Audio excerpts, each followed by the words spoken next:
So friends, social media का एक बहुत बड़ा फ़ायदा ये है कि आप किसी को भी एक्सेस कर सकते हैं अगर वो पब्लिकली आपको अवेलेबल है, और अपने जेन्युइन इश्यूज़ या जेन्युइन जो आपके सिनेरियोज़ होते हैं वो आप फिर उनको बताते हैं। इसी तरह से मेरे साथ भी होता है, क्योंकि मेरे पास बहुत सारी ईमेल्स आती हैं और लिंक्डइन के ऊपर भी काफ़ी ज़्यादा मुझको कनेक्ट्स आते हैं, जिसके अंदर मैं लोगों की सिनेरियोज़ देखता हूँ और उससे मेरी अपनी लर्निंग बहुत ज़्यादा होती है, जिसकी वजह से आगे मुझको जो सिनेरियोज़ मिलते हैं, जो पर्सपेक्टिव मिलता है, वो मेरे ख़्याल से अगर मैं अपना ये अपने आप को यूट्यूब पे लेके नहीं आता तो किसी सूरत भी वो मेरी लर्निंग हो ही नहीं सकती थी। तो इसी तरह की एक ईमेल आई हुई थी आज, तो मैंने कहा उसको पढ़ते हैं थोड़ा सा। बड़ी वेल कंस्ट्रक्टेड ईमेल थी और उसके अंदर काफ़ी ज़्यादा डिटेल के अंदर उन्होंने अपनी सारी चीज़ें बताई थी। नाम वाम ऑफ कोर्स मैंने सिटी का नाम और ये सारी चीज़ें मैंने छुपा दी हैं just to prevent the privacy, और उन्होंने मुझे कहा भी था ये। तो अगर हम इस ईमेल की तरफ चलें तो इसमें इस तरह से है कि hi Wali, I hope you are doing well, my name is, नाम हटा दिया है, I am 37 years old and I have been working here in the UAE since 2012 as a software programmer. अच्छा, इसके अंदर काफ़ी ज़्यादा आपको मिथ्स भी मिलेंगी कि लोग किस तरह से दुबई के बारे में बात करते हैं, और यहाँ पर जो इन साहब के साथ सिनेरियो बना है वो किस तरह से रहा है, तो वो भी अभी देखिएगा आप। I am originally from Pakistan से है, सिटी का नाम मैंने हटा दिया है। स्टेटस अभी करंटली मैरिड है। My qualification bachelors in computer science, again city का नाम मैंने हटा दिया है, मास्टर्स इन डेटा साइंस। ये दुबई से इन्होंने किया था इन बिटवीन जब वो यहाँ पर रह रहे थे। अच्छा, इस ईमेल के अंदर मुझको मैंने इनके साथ काफ़ी ज़्यादा टू एंड फ्रो किया था, मेरे ख्याल से 2 या 3 दफ़ा मैंने इनके साथ रिप्लाई किया था, क्योंकि मुझको खुद काफ़ी इंटरेस्ट था किस तरह से इन्होंने ये इनकी जर्नी रही है। तो अभी आगे चलते हैं। किड्स, इन्होंने बताया 6 और 7 साल के 2 बच्चे हैं इनके, boy and a girl. Spouse उनकी हाउस वाइफ है। सैलरी अराउंड 35,000 दिरहम्स है। ये आपको मैं यहाँ हाईलाइट कर दूँ, 35,000 दिरहम्स है। पाकिस्तानी नेशनल है। स्कूलिंग कंपनी पेज 60,000 पर kid for 2 kids. So 60,000 dirhams इनको बच्चों की एजुकेशन के मिलते हैं, 2 बच्चों के, तो यानी कि 120,000 दिरहम्स इनकी साल की ये साइड में इनकम अलग से आ रही होती है। इनकम कह लें या अलाउंस कह लें, जो भी कह लें, ये चीज़ आ रही होती है। फैमिली स्टेटस के अंदर company paid medical, visa, insurance, ये सारी चीज़ें कंपनी की तरफ से दी हुई हैं। तो ये 3 मेजर चीज़ें हैं। सैलरी 35,000 दिरहम्स है, 60,000 दिरहम्स पर kid for 2 kids for 1 year, for a year, ये कंपनी पे करती है स्कूलिंग का, और वीज़ा, मेडिकल, ये सारी चीज़ें भी कंपनी बियर करती है। एसेट्स के अंदर 2 अपार्टमेंट्स हैं पाकिस्तान के अंदर। Assets 2 apartments back home, combined worth around 300K dirhams, thinking of liquidating one and moving money here. ठीक है ना। सेविंग्स है 500,000 दिरहम की, most of them in FD at 5% return. FD fix deposit है, प्रॉब्ली इनका इन्होंने बताया था वीओ के अंदर है शायद इनका फिक्स डिपॉजिट। स्टॉक्स इन्होंने लिए हुए हैं 3 से 4 हज़ार दिरहम्स के सालिक में लिए हुए हैं। स्मार्ट क्राउड की इन्वेस्टमेंट है 4 से 5 हज़ार दिरहम की, जो कि कुछ भी नहीं है। आपकी जो जो एफडी की अमाउंट है और जो इन्वेस्टमेंट्स की अमाउंट है वो पैरिटी में नहीं है, वो काफ़ी ज़्यादा आगे पीछे हैं। In any case, businesses in UAE started a gent saloon last year along with my partner in Dubai. It has been 7 to 8 months and we are making break even so far, which is very good. अगर आप इस तरह से break even कर रहे हैं इतने कम time के अंदर, लेकिन मेरे ख्याल से इस तरह का physical business काफ़ी ज़्यादा मुश्किल हो जाता है। Liabilities, last month paid last installment of my personal loan, so no major liability except a car loan which is 2,000 dirhams a month. I was thinking of buying a car in cash, but then decided to move the cash in FD, which is giving me 5.5% yearly, and get the car finance at around 2.5% interest rate. Remaining principal on the car is around 90K, which I could easily pay off anytime if I wanted to with the cash in FD. गाड़ी इनके पास है, जो कि इन्होंने बता दिया है। Inheritance nothing inherited, all hard earn money जो इनका है। बड़ी इंटरेस्टिंग एक चीज़ आएगी इसके अंदर। इनसे मैंने पूछा था कि आपकी जर्नी क्या रही है। 35,000 दिरहम्स इस वक्त बना रहे हैं, जब आए थे यूएई में तो कितने थे, वो अभी आप देखिएगा आगे। Disclosure, you can discuss about me as a use case in your video if you want, but please hide my identity, as you know very well the kind of culture and society we have back home in my country. I'm not judgmental or criticizing anyone, but this is a harsh reality. वो मैंने सब कुछ छुपा दिया है। Advice from you, I have been following your videos on YouTube since you have 3,000 followers, and now mashallah you are more than 60,000 followers. I need your advice on a couple of things. Either you can respond to me here on your video, or even I don't mind paying you one-on-one discussion, as at this point of life I feel like I'm done with the Middle East and thinking of moving out. So इस case के अंदर 1-on-1 की ज़रूरत नहीं थी, काफ़ी ज़्यादा चीज़ें क्लियर थी, इनको खुद भी काफ़ी ज़्यादा इन्फॉर्मेशन थी, तो मुझको ऐसा कोई वैल्यू ऐड नहीं करनी थी, तो मैंने इनको 1-on-1 का तो नहीं कहा था। लेकिन क्योंकि मुझको ये काफ़ी ज़्यादा इंटरेस्टिंग ईमेल लगी थी, तो वो मैंने खुद ही कहा कि मैं आपकी ईमेल को डेफिनेटली इसमें शामिल कर लूँगा अपनी वीडियोज़ के अंदर। अच्छा, काफ़ी लंबी ईमेल है और भी आगे चल रही है। रीजंस क्यों इन्होंने ये कहा कि I am done with middle east and thinking of moving out.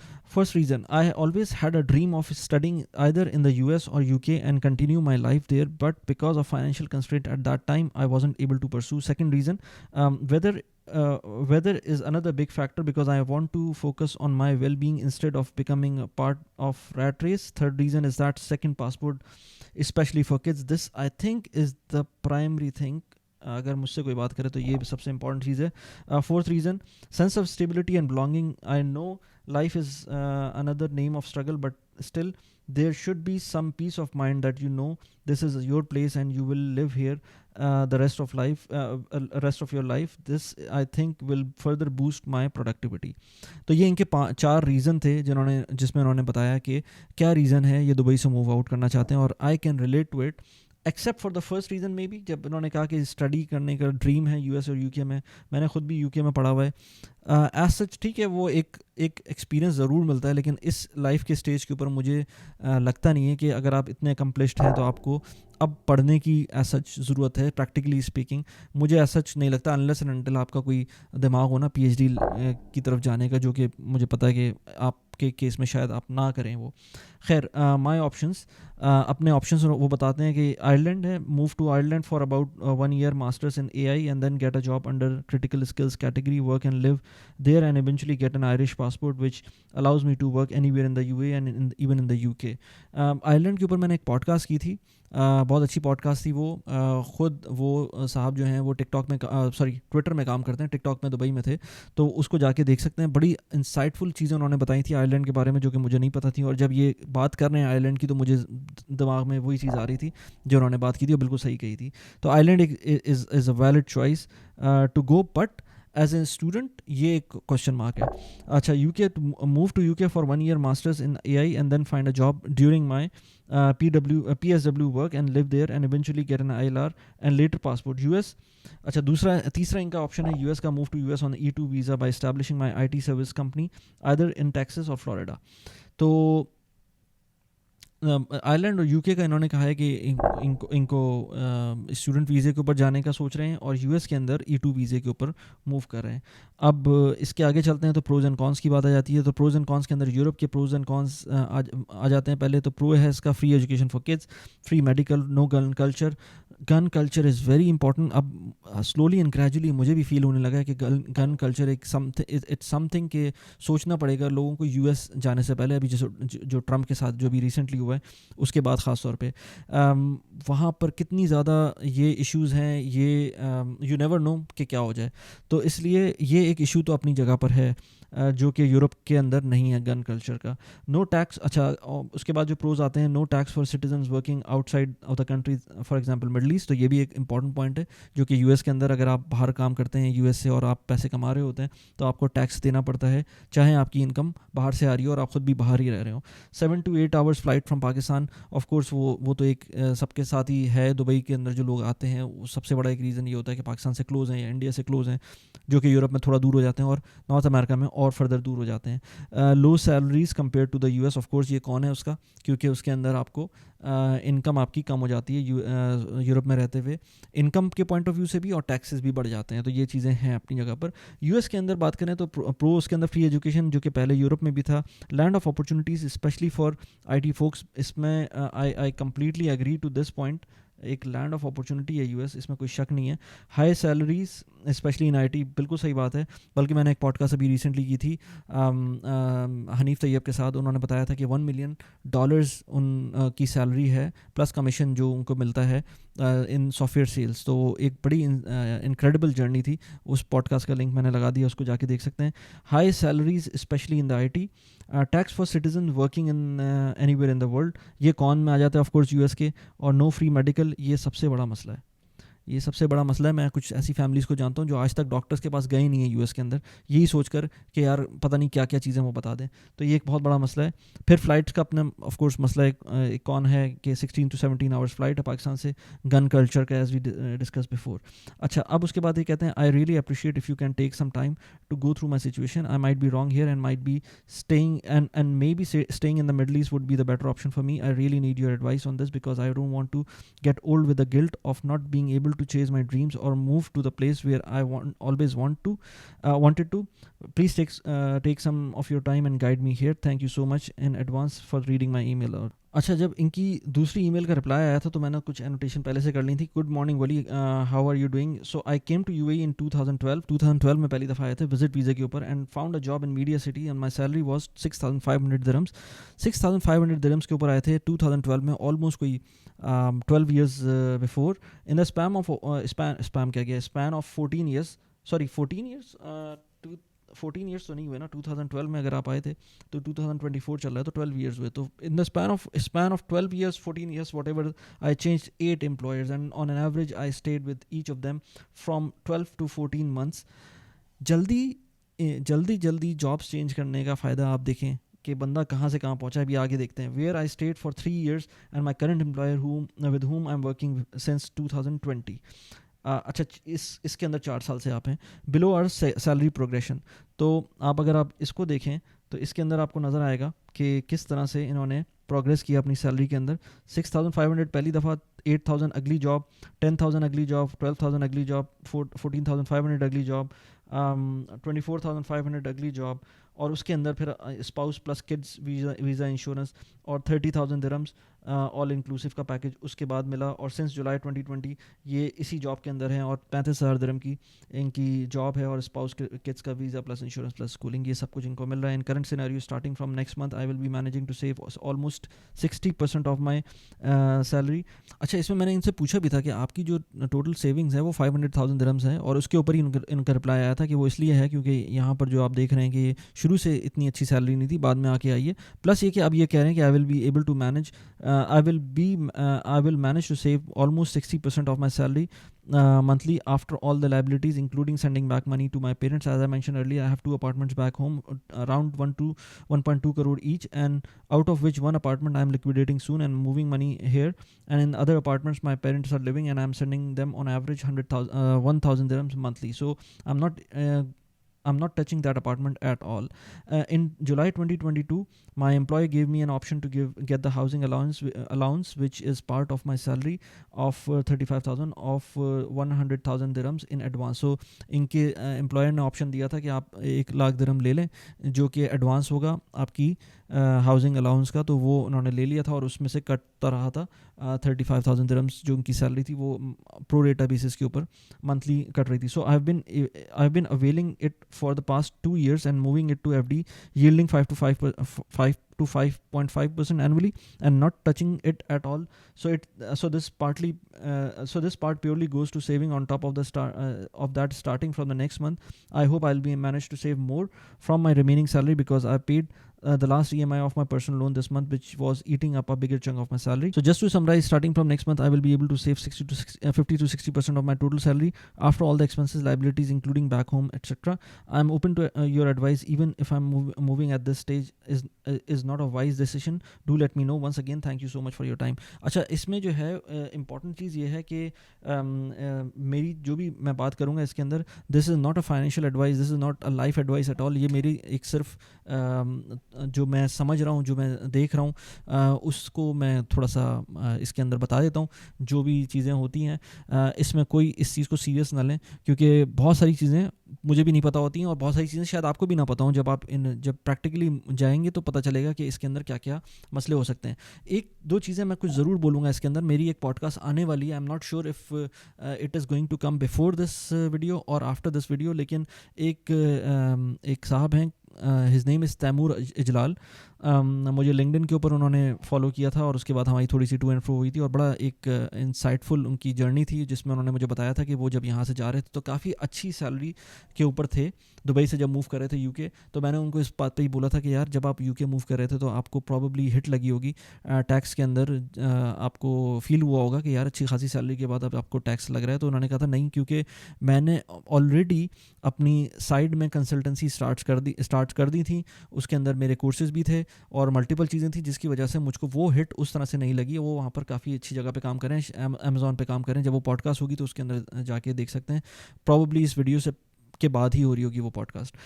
तो मैं आपको भी यही कहूँगा कि कोई ना कोई साइड में काम स्टार्ट करें। ये जो आपने काम स्टार्ट किया था ना जेंट सलून का, ये इससे काफ़ी आप बेहतर काम कर सकते हैं। Gents salon is not at all, मैं उसको ये नहीं कह रहा कि कोई उसको बिलिटल करने की चीज़ नहीं है, लेकिन आजकल के ज़माने में स्केलिंग इतनी मुश्किल है इस तरह के काम के अंदर कि आप बहुत मुश्किल से उसको स्केल करेंगे अनलेस एंड अनटिल आप उसके अंदर एक्टिवली काम करें। और एक्टिवली काम जिस वक्त कर रहे होंगे उसके अंदर आपको प्रॉबली इतना टाइम नहीं मिलेगा। जबकि ये जो डिजिटल की जो स्पेस है, इसके अंदर जिस तरह से आपकी प्रोग्रेस होती है ये फिनोमिनल है, जो मैंने खुद भी देखी है। और तैमूर इजलाल की जो मैं बात कर रहा हूँ उनकी बातों से भी मुझे लगा था, और वो जिस तरह से कोर्सेज अपने सेल कर रहे हैं, वो अमेज़ॉन के ऊपर काम करते हैं क्लाउड साइबर सिक्योरिटी क्लाउड्स के ऊपर, तो उसके अंदर उनका एक काफ़ी अच्छा होल्ड है। यूडेमी वगैरह पे कोर्सेज भी सेल कर रहे हैं अपने। तो इस चीज़ के लिए आप ज़रूर देखें कि आपके पास क्या स्किल्स हैं और उसको आप किस तरह से मोनेटाइज कर सकते हैं। इसके अलावा ये कि आपने खुद ही कह दिया कि अब आपके पास ज़्यादा स्पेस आएगी अगले कुछ टाइम के लिए। 60% आपकी जो सेविंग है, वो जो रेट है वो 60% हो जाएगा। और पहले इसलिए नहीं था कि कुछ आपके पास लोन्स थे और कुछ और लाइबिलिटीज़ थी जो कि अब ख़त्म हो गई हैं। तो मेरे ख्याल से ये सही है। 60% लोग कहते हैं कि मुश्किल है, लेकिन आई वुड से कि आप 60% से भी ऊपर जा सकते हैं, क्योंकि आपकी तो जो खर्चे हैं उसके अंदर ज़्यादातर पार्ट आपकी कंपनी दे रही है, जिसके अंदर मेजर पार्ट जो है वो आपकी बच्चों की एजुकेशन है। और बच्चों की एजुकेशन के अंदर मैं एक बात कहूँ कि जो 60,000 दिरहम्स पर किड आपको वो दे रहे हैं, ये बहुत ज़्यादा हैं। इसको ज़रूरी नहीं कि आपको पूरी तरह से अवेल करें, क्योंकि जब आप पूरी तरह से अवेल करने जाएंगे तो आपको वहाँ पर अपने बच्चों के अंदर एक कंपटीशन आना शुरू हो जाएगा, not in a healthy sense, but वहाँ पर जिस तरह के लोग होंगे, बच्चे होंगे, जिस लेवल के लोग होंगे, जब सोचें 60,000 दिरहम्स जो पेरेंट पे कर रहे हैं, मेरे ख्याल से आपका जो 60,000 दिरहम्स पर किड की जो लिमिट है वो ज़्यादा है। उसको इतना ज़्यादा नहीं होना चाहिए, क्योंकि बंदा नॉर्मली ये करता है कि जब जो उसको बच्चों की एजुकेशन की लिमिट मिलती है वो ट्राई करता है कि ओवर एंड अबव उस पर चला जाए, उससे कम ही रहना चाहिए, क्योंकि हर तरह के लोग उसमें आते हैं। 60,000 dirhams is a hell lot of money for one kid to be studying in school. तो इसलिए आई डोंट नो, मैंने इसमें पूछा नहीं आपसे कि आपने बच्चों के स्कूल को कौन से स्कूल में डाला, बच्चे वैसे भी छोटे हैं अभी, लेकिन अभी से आई वुड से कि आप उसको थोड़ा सा डाउनग्रेड ही रख के आगे चलें। अच्छा, इसके अंदर आपकी एक और बात आपकी जो मुझे फ़ील हुई कि आपने इन्वेस्टमेंट्स बहुत कम की हुई हैं, आपने ज़्यादातर अपने आप को सेफ़ रखा हुआ है, जिसके अंदर एफडीज़ की हुई हैं, प्रॉब्ली वीओ बैंक के अंदर आपने डाला होगा, नेशनल बॉन्ड के अंदर डाला होगा, इस तरह की चीज़ों में डाला होगा। आपको थोड़ी बहुत इन्वेस्टमेंट ज़रूर करनी चाहिए। आपकी हार्डली सेविंग का आई वुड से 10% है। 5 लाख दिरहम अगर बात करें तो नहीं, 10% भी नहीं है। आई वुड से कि आई थिंक वो कोई 1% या 2% के करीब आपने इन्वेस्ट किया हुआ है स्टॉक्स के अंदर, जो कि एक सिंगल स्टॉक है जो कि सालिक का स्टॉक है। और आप उसी में देख सकते हैं कि सालिक के स्टॉक में भी अगर आपने 1 साल पहले इन्वेस्ट किया था तो आज उसके अंदर क्या प्रोग्रेस आई है और कितना अच्छा उसमें रिटर्न्स मिले। पॉजिटिव नेगेटिव दोनों चीज़ें हो सकती हैं, लेकिन मेरे ख्याल से आपको ETFs के अंदर इन्वेस्ट करना चाहिए, चाहे वो सर्वा हो चाहे बराका हो। इससे पहले आपने स्मार्ट क्राउड की बात की थी, स्मार्ट क्राउड हो गया, सर्वा हो गया, बराका हो गया, जो भी इस तरह के प्लेटफॉर्म हो गए। अगर आपको जो व्यूवर्स हैं जो देख रहे हैं, अगर आपको इसके अंदर इन्वेस्ट करना है तो मेरे रेफरल लिंक नीचे दिए मैं, इसके अंदर कुछ सर्वा के अंदर आई थिंक $50 है, बराका के अंदर $25 है, और स्मार्ट क्राउड के अंदर ऑलमोस्ट $250 है। ये आपको रेफरल बोनस मिल सकता है अगर आप मेरे रेफरल लिंक को यूज़ करते हैं।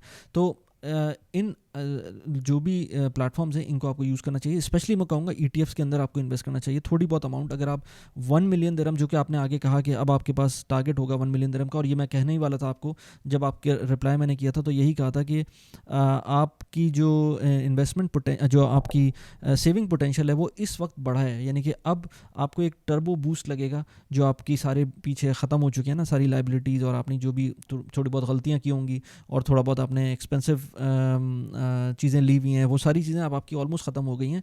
अब आगे आपके पास एक रनवे है जिसके अंदर आप बहुत अच्छा 1-2 साल का उसको खींच सकते हैं। तो आई वुड से कि अगर तो जब तक आपके पास एक अच्छी अपॉर्चुनिटी नहीं आती, क्योंकि आपकी वो एज तो चली गई है जो एक नॉर्मल इमिग्रेशन की होती है ना, अगर कनाडा की बात करें तो अंडर 30 के अंदर अगर आप कर सकें तो वो बहुत ज़्यादा बेहतर होता है। उसी टाइम पर आप चले जाएँ, पासपोर्ट ले लें और ये सारी चीज़ें कर लें, या और किसी मुल्क के अंदर जो एज लिमिट होती है वो आपकी अब एक सर्टन लेवल से क्रॉस कर गई है। अब आपको दूसरे वेज़ के थ्रू ही इमिग्रेट कर सकते हैं। तो उन दूसरे वेज़ के थ्रू जब इमिग्रेट करना है तो वो भले आज करें या आज के 2 साल बाद करें, तो मेरे ख्याल से अगर मुझसे कोई पूछेगा तो मैं थोड़ा सा कंजर्वेटिव रहते हुए अगले 2 साल अपनी जो सेविंग होगी उसको मैं मैक्सिमाइज़ करूँगा, और उसके अंदर मैं लाजमी कोशिश करूँगा कि मेरी कोई बाकी दूसरी इनकम स्ट्रीम्स बनना शुरू हो जाएँ। और ये जो इनकम स्ट्रीम्स की बात कर रहा हूँ, ये किसी इन्वेस्टमेंट के थ्रू नहीं कह रहा हूँ मैं। इन्वेस्टमेंट के थ्रू तो आपकी इन्वेस्टमेंट जो इनकम स्ट्रीम है वो बननी ही चाहिए, जिसके अंदर ETFs हो गए, ये FDs को मैं एज सच इनकम स्ट्रीम नहीं कहूँगा। ये थोड़ा सा आपने कह लें कि इन्फ्लेशन को बचा रही है आपको, लेकिन जो आपकी एक्चुअल इनकम होगी। और आपने मुझे यहाँ नहीं बताया कि आपने रोशन डिजिटल अकाउंट खोला है कि नहीं खोला, क्योंकि उसमें तो आपको 8 to 9% मिल सकता था रिटर्न, यहाँ पर आपको 5% मिल रहा है। तो वो एक ऑप्शन आपके पास है, वो भी लिक्विड ऑप्शन है। तो इन्वेस्टमेंट्स और प्लस साइड हसल्स के साथ आप जैसे तैमूर की बात करूँ ना, तैमूर मुझे कह रहे थे कि अब मुझे दुबई वापस आना है, तो मैं कोशिश ये होगी कि मैं शायद जॉब पे आऊँ ना, यानी कि मुझे दुबई आना है जस्ट बिकॉज मुझको, इसलिए नहीं कि यूके बुरा है, यूके उनके लिए सही है, it's not bad for him, but उनको अपने पेरेंट्स से करीब रहना है, और पेरेंट्स से करीब रहने के लिए दुबई से अच्छी जगह नहीं है। तो दुबई जब आते हैं वो, तो वो कह रहे थे कि हो सकता है मैं अपनी इस दफ़ा जॉब भी ना लूँ, मतलब मैं जो मैं साइड हसल्स कर रहा हूँ उसके थ्रू ही आ जाऊँ। तो मैं आपके लिए भी यही कहूँगा कि लाजमी IT के जो भी लोग हैं, और मैं ऐसे लोगों को जानता हूँ जो कोर्सेज़ अपने बना के सेल कर रहे हैं, और कुछ लोग नेचुरल टीचर होते हैं। ये आपको अपना टैलेंट जब समझ में आएगा जब आप करने बैठेंगे। मुश्किल काम होता है, आसान नहीं है, लेकिन अगर आपको उसमें मज़ा आने लगेगा तो फिर ये मुश्किल नहीं रहेगा। तो आई वुड से कि आप अपनी साइड हसल्स को लाजमी एक्सप्लोर करना शुरू करें अगले 2 साल के अंदर। Apart from your maximising your savings, आपको कोई मेजर खर्चा नहीं है, सब कुछ सेट चल रहा होगा लाइफ के अंदर। आई वुड से कि 60 to 70% भी आप सेव कर सकते हैं। अगर आप उस लेवल के ऊपर सेव करना शुरू करेंगे तो 2 साल के अंदर पैसे भी जमा हो जाएंगे। हो सकता है आपका जो बिज़नेस आप चला रहे हैं वो भी कुछ किसी लेवल पर आ जाए, तो आपको 2 साल बाद उसकी भी क्लैरिटी हो जाएगी। प्लस ये कि इन 2 साल बहुत होते हैं अपने किसी नए वेंचर के अंदर जाकर उसको ग्रो करने के लिए और उसका एक फ़ील लेने के लिए। और अगर आपको फ़ील आ गई उसकी, तो हो सकता है आपके लिए US अच्छा हो, आप वहाँ पर मूव हो जाएं और आराम से E2 वीज़ा, जैसे आपने कहा, आप किसी बिज़नेस के थ्रू ही आप वहाँ पर मूव हो जाएं, आपको मास्टर्स करने की ज़रूरत ही ना पड़े। और दूसरी बात यह कि जो एजुकेशन की बात हुई थी, तो अगर मुझसे कोई पूछे, मेरे ख़्याल से तो मैं मुश्किल है कि किसी को भी रेकमेंड कर सकूं कि पढ़ ले जाकर, जबकि आपकी ऑलरेडी इतनी अच्छी एजुकेशन मौजूद है, तो आपको ज़रूरत नहीं है मेरे ख़्याल से फ़र्दर स्टडीज़ की। वो एक होता है आदमी के अंदर कि यार मैंने पहले नहीं लिया इंटरनेशनल एजुकेशन और मुझे एक फील्ड एक्सपीरियंस लेना था, लेकिन 37-38 के बाद वो बात अलग है कि लाइफ लॉन्ग बंदे को लर्नर होना चाहिए, स्टूडेंट होना चाहिए, वो एक अलग बात है। लेकिन दोबारा यूनिवर्सिटी जाना, 1 साल 2 साल वहाँ पर लगाना और उसके बाद फिर निकल के दोबारा से उसी जॉब के अंदर सर्च आउट करना, मेरे ख्याल से it is not worth it. तो आपके पास और बहुत सारे ऑप्शंस हैं to go to the European countries, जो या UK या US, जिस तरह से आपने कहा। लेकिन मेरे ख्याल से 2 साल अपने आप को दें और फर्दर जितना भी आप काम कर सकते हैं साइड हसल्स के ऊपर वो करें, और उसके बाद सोचें कि करना क्या है। इतनी जल्दी नहीं है गोइंग एज एन स्टूडेंट, और जब तक स्पेशली जब आप यहाँ पर अपनी सेविंग कर रहे हैं। जहाँ तक बात है पासपोर्ट की, तो मैं पहले भी मल्टीपल टाइम्स वीडियो बना चुका हूँ। पासपोर्ट इतना इंपॉर्टेंट नहीं होता, लेकिन अभी इसी वीक मेरे साथ एक इंसिडेंट हुआ कि मेरे अपने जो छोटे बेटे का पासपोर्ट थोड़ा सा डिले हो गया, पाकिस्तानी पासपोर्ट आते आते टाइम लगा उसके अंदर, और हमारी जो प्लान्स थे वो सारे शैटर हो गए। जो अब जो समर वेकेशंस के अंदर जो भी वीज़ा अपॉइंटमेंट्स हैं वो अब नहीं मिल रहे हैं, तो हमारी जो इंटेंडेड डेस्टिनेशन थी वहाँ तो हम जा नहीं सकते। और ये सिर्फ इस वजह से हुआ कि हमारे पास एक ऐसा पासपोर्ट है जिसके अंदर हर सूरत में हमें वीज़ा चाहिए होता है, और उसके अंदर कोई भी वीज़ा ऑन अराइवल का ऑप्शन, बहुत कम वीज़ा ऑन अराइवल के ऑप्शन हैं या वीज़ा के ऑप्शन हैं। तो ये एक पॉइंट है बिल्कुल। अगर आप एक सर्टन लेवल पे पहुंच जाते हैं तो आपको एक बहुत आराम से अफोर्ड कर सकते हैं सेकंड पासपोर्ट ख़रीदना, तो वो काम भी एक ऐसी चीज़ है जो कि हो सकता है। ये चीज़ें सारी मेरे ख्याल से लिंक्ड होती हैं। जैसे जैसे आप प्रोग्रेस करते हैं, जैसे जैसे आपको दिमाग खुलता है, अभी तक आपका दिमाग जो है वो 9 to 5 वाली मैंटालिटी के अंदर है, जो कि बहुत सारे लोगों का होता है। लेकिन जैसे जैसे आप ऑनलाइन स्पेस में जाएंगे और काम करना स्टार्ट करेंगे तो आपको समझ में आएगा कि बहुत सारे और ऑप्शंस मौजूद हैं। और फिर पासपोर्ट आपको लगता है कि ये एक बाइंडिंग फैक्टर नहीं है, एक फैक्टर होता है, जैसे मैंने अभी आपको अपनी स्टोरी बताई उसके अंदर एक प्रॉब्लम आई मुझको, लेकिन एक ऐसा फैक्टर नहीं है जो कि आपको सब कुछ छोड़ कर एक पासपोर्ट के पीछे भागना शुरू कर दे। बहुत सारे लोग होते हैं जो पासपोर्ट को समझते हैं कि that is something ultimate goal in their life. मैंने ऐसे लोगों को देखा है जो जाने से पहले, वेस्टर्न कंट्रीज़ जाने से पहले वो ये कहते थे कि यार एक दफ़ा पासपोर्ट हो जाएगा ना पूरी दुनिया घूम लेंगे। मैं उनको जानता हूँ अच्छी तरह से कि वो चले गए वहाँ पर, 10 साल गुजर गए, उस मुल्क से बाहर नहीं निकले, या ज़्यादा से ज़्यादा जो निकले हैं वो अपने होम कंट्री यानी कि पाकिस्तान या इंडिया वापस गए, और वो भी सिर्फ कुछ दिनों के लिए गए और फिर वापस आके दोबारा उसी रैट रेस के अंदर चले गए। और ऐसे लोग भी हैं जो कि यही सोचते रहते हैं कि यार जब मैं वहाँ जाऊँगा, बाहर जाऊँगा, मेरे पास पासपोर्ट होता तो फिर मैं ये ट्रैवल करता, बगैर इशू के ट्रैवल करता, ये होता वो होता। उन्होंने they are much well traveled being in Dubai or even Pakistan compared to someone who's living in western countries. तो लेकिन फिर भी उनका दिमाग में वही रहता है कि यार पासपोर्ट जब चेंज होगा जब ही कुछ होगा। तो पासपोर्ट बहुत इंपॉर्टेंट है, लेकिन अगर आपने एक दफ़ा अपने इस कोड को क्रैक कर लिया ना कि किस तरह से मैं पैसे बना सकता हूँ और ज़्यादा पैसे बना सकता हूँ और ऑनलाइन बैठ के कहीं भी बैठ के कितने भी पैसे बना सकता हूँ, तो फिर ये चीज़ बहुत एक सेकेंडरी चीज़ बन जाती है कि आप किस पासपोर्ट को होल्ड करते हैं। आपके लिए पासपोर्ट खुद चल के आएंगे अगर आपके पास इनफ पैसे होंगे। मैं कहता हूँ $2 लाख आपके पास होंगे तो कोई भी पासपोर्ट आपको मिल सकता है। कुछ जगहों पर आपको रहना पड़ेगा कुछ दिनों के लिए जाकर, कुछ जगहों का पासपोर्ट आपके पास डायरेक्टली वैसे ही आ जाएगा। इतने पैसे होने चाहिए, लेकिन तो अब वो पैसे इतने मुश्किल भी नहीं है अगर जो आपका प्रोफाइल है और जितना काम आप कर सकते हैं। हम लोग अपने आप को अंडरमाइन बहुत करते हैं, तो डेफिनेटली अपने आप को देखें।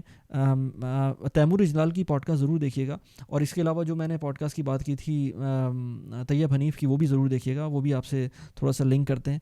तो इन 2 पॉडकास्ट को ज़रूर देखिएगा जब तैमूर की जब आती है, और तैयब हनीफ़ की तो लगी हुई है, वो आप जाके देख सकते हैं। मैं पर्सनल फाइनेंस पे वीडियोस बनाता हूँ, प्रोडक्टिविटी पे वीडियोस बनाता हूँ। मेरा पैशन है यूट्यूब और सोशल मीडिया।